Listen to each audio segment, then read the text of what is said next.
हमारे समाज में स्त्री और पुरुष के अलावा एक तीसरा जेंडर भी है, जिसे ट्रांसजेंडर, थर्ड जेंडर या आम बोलचाल की भाषा में किन्नर कहा जाता है।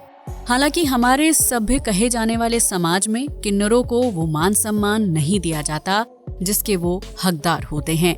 आप अक्सर शादी ब्याह या बच्चा होने की खुशी में बधाई देने और नाच गाना करने वाले किन्नरों को देखते होंगे, लेकिन क्या आपने कभी ये सोचा है कि आखिर एक शिशु गर्भ में किन्नर कैसे बन जाता है?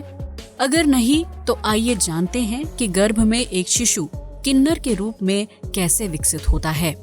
कौन होते हैं किन्नर यानी थर्ड जेंडर?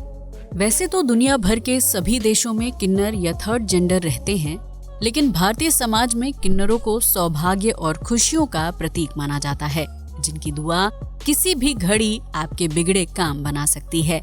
कहा जाता है कि घर के दरवाजे पर आए किन्नर को कभी भी खाली हाथ नहीं लौटाया जाता, क्योंकि ऐसा करने से परिवार को दुर्भाग्य का सामना करना पड़ता है।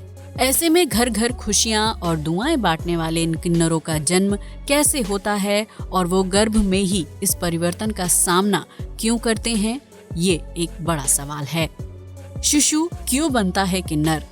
अगर आप एक गर्भवती हैं या प्रेगनेंसी प्लान कर रही हैं, तो आपको शुरुआती 3 महीनों में अपना सबसे ज्यादा ध्यान रखना होगा, क्योंकि इसी दौरान गर्भ में पल रहे शिशु का लिंग निर्धारण होता है, जिससे ये पता चलता है कि 9 महीने बाद लड़का पैदा होगा या लड़की। ऐसे में अगर प्रेगनेंसी के शुरुआती 3 महीनों में महिला द्वारा खानपान में किसी तरह की लापरवाही की जाती है या वो हार्मोनल प्रॉब्लम और दुर्घटना का शिकार होती है, तो इसका सीधा असर गर्भ में पल रहे शिशु के लिंग पर पड़ता है। हर इंसान के शरीर में 23 के जोड़े में 46 क्रोमोसोम्स होते हैं, जिनमें से 22 जोड़े ऑटोसोम्स होते हैं, जबकि एक जोड़ा सेक्स क्रोमोसोम होता है, जिसमें X और Y होते हैं। गर्भ में शिशु के लिंग निर्धारण के लिए यही 2 सेक्स क्रोमोसोम्स जिम्मेदार होते हैं। ऐसे में XY क्रोमोसोम्स के मिलने पर लड़के और XX क्रोमोसोम्स के होने पर लड़की का जन्म होता है।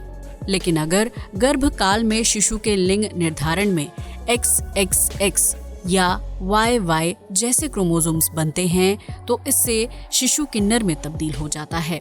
इस तरह के शिशु में क्रोमोसोम्स के गलत मेल के कारण स्त्री और पुरुष दोनों के गुण आ जाते हैं, जो उनके व्यवहार, आवाज और शारीरिक संरचना पर प्रभाव डालते हैं। किस वजह से किन्नर पैदा होते हैं बच्चे? अत्यधिक दवाइयों का सेवन। प्रेगनेंसी के दौरान महिलाओं को कई शारीरिक तकलीफों से गुजरना पड़ता है, जिसकी वजह से वो कई दवाइयों का भी सेवन करती हैं।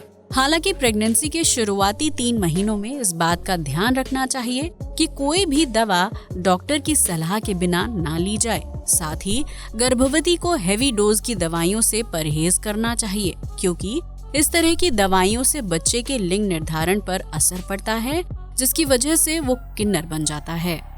खराब खानपान और केमिकल।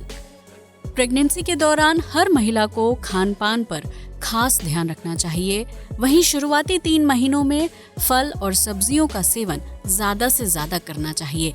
हालांकि आजकल फल और सब्जियों में काफी मिलावट की जाती है, जिसकी वजह से उसमें केमिकल की मात्रा काफी ज्यादा होती है। यही केमिकल गर्भ में पल रहे बच्चे के जेंडर ऑर्गन्स को प्रभावित करता है और फलस्वरूप किन्नर बच्चा पैदा होता है। एक्सीडेंट या हार्मोनल प्रॉब्लम। गर्भ में पल रहे बच्चे का किन्नर बनना हार्मोनल प्रॉब्लम से भी जुड़ा हो सकता है, जिसके बारे में बहुत कम लोग ही जानते हैं। इसके अलावा प्रेगनेंसी के शुरुआती महीनों में अगर गर्भवती का एक्सीडेंट हो जाए, तो उसका असर बच्चे पर भी पड़ता है। अक्सर गर्भ में पल रहे बच्चे को एक्सीडेंट के दौरान चोट लग जाती है, जो उसके जेंडर ऑर्गन्स को प्रभावित करती है। ऐसे में बहुत ज्यादा चांसेस होते हैं कि बच्चा ट्रांसजेंडर पैदा हो।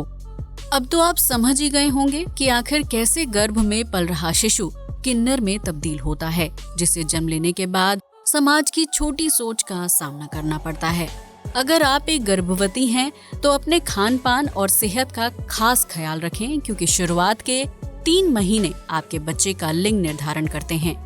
ऐसे में कोई नहीं चाहेगा कि उसका बच्चा किन्नर पैदा हो, क्योंकि उसे समाज द्वारा घृणा की नजरों से देखा जाता है। इस विषय में आपकी क्या राय है, हमें कमेंट सेक्शन में जरूर बताएं। आज के लिए बस इतना ही। वीडियो अच्छा लगा हो तो इसे लाइक और शेयर करें, साथ ही हमारे चैनल को भी सब्सक्राइब करें। जय हिंद दोस्तों।